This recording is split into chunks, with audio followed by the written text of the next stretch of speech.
Gravity Falls is about Marbles and her twin brother Dipstick. They go up to Gravity Falls, Oregon for a fun summer of chicanery with their uncle, Martin Mystery. Dipstick is convinced they're monsters, but Uncle Mystery's like, nah. Then he finds a Spooker Wooker walkthrough that tells him all about the monsters. Meanwhile, Marbles falls in love with every boy she meets. Unfortunately, one of them is an evil McWinster named Gilderoy Lockhart, a magical liar with a ridiculous haircut and Stan's greatest rival. He wants the Mystery Shack for himself because he thinks another journal's on the property. There are 3 journals, and whoever has them all has them all. Ooh, the race is on. Dipper wants to figure out who wrote the journals.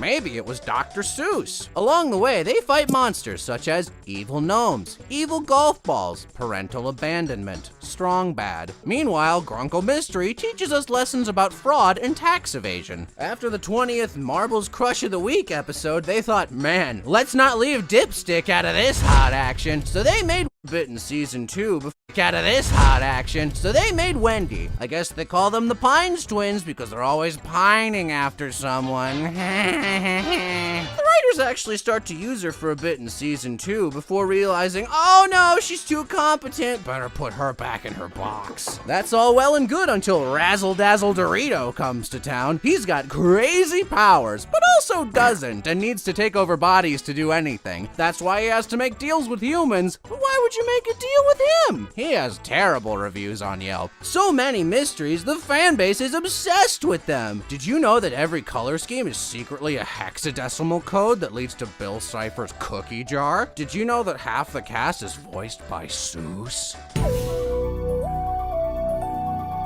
Oops, the biggest twist is that it's a children's show, and you're all crazy. Marvel, as the writers, take the best character and gradually make her the worst character by having her learn no lessons for 40 episodes. Then watch as Marbles makes Dipstick give up everything so she can have summer free time and boys over and over again. And she's just totally selfish all the time. And they bring it up in universe, and it just never gets resolved. Like, literally the devil calls her out on it, and Gravity Falls is the best Western cartoon to come out this decade, featuring wonderful writing, morals, visuals, and a story and cast that touched our heart. And Gravity Falls is the best way with all that shit. Inspector Gadget. Woo-hoo. Inspector Gadget. Go, Gadget, go.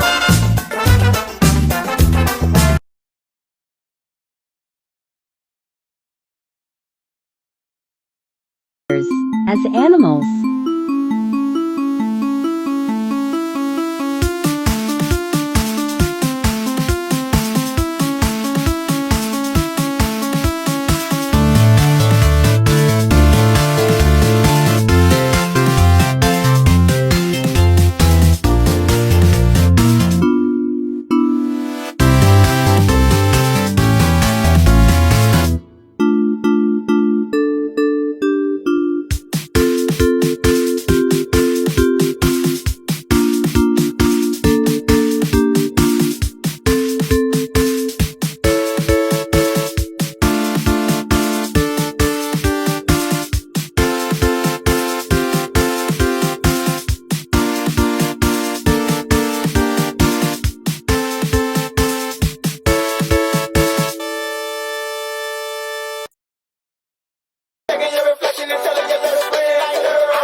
Thick bands in the motherfucker pants. He was stand for my stand, so I took him to the spot. I don't wanna talk, I wanna be in your mouth. Tell that nigga get out, he ain't packing with a Glock. Begging for a dance, he ain't even get a chance. Throw it back and let it lay.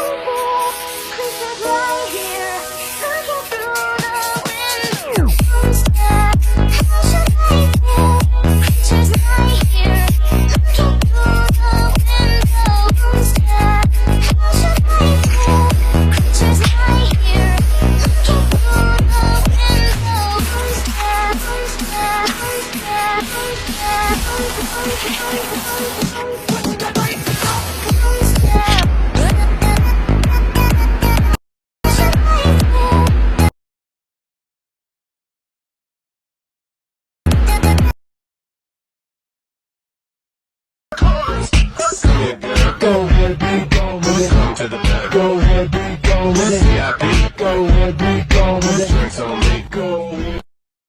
Morty and Gravity Falls take place in the same universe, and here are the Easter eggs in the shows that prove it.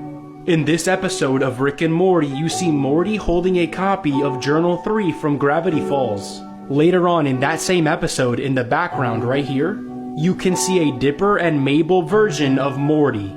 In Journal 3, there is a picture of Stanford Pines' mugshot, and on the top right of it, there is a code.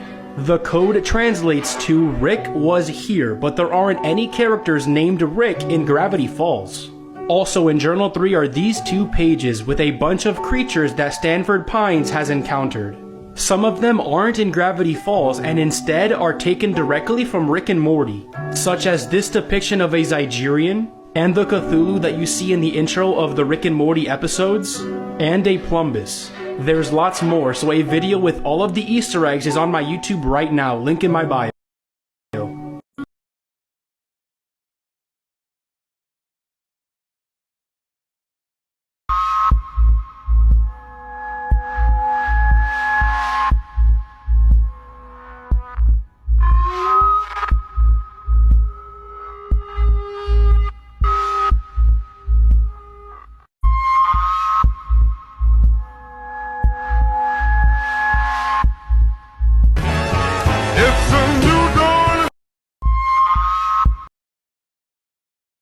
Oh wait, there's more. You guys remember that time where she was constantly bullying Dipper because she had grown like a couple inches taller than him? Then Dipper found this flashlight to make himself taller, and then she got jealous and they ended up fighting for it? Or maybe the one time she was so selfish that when she got this Maybelline thing from Bill, she didn't care. She wanted everybody out there in, I guess, the real world to die.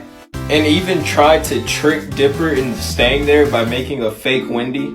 The one time there was that fair at the Mystery Shack, and Dipper ended up hitting Wendy in the face and kept constantly messing up. But then the one time he gets it right, she ends up losing her pig. Instead of just letting Dipper have this, let him have his special day, she insists on going back to get her pig because she's just selfish. She does not care about Dipper. Even that one time where she cost Dipper his job for this merman.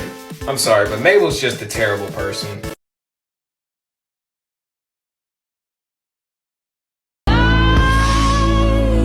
I've got no roots, but my home was never on the ground. I've got no roots, but my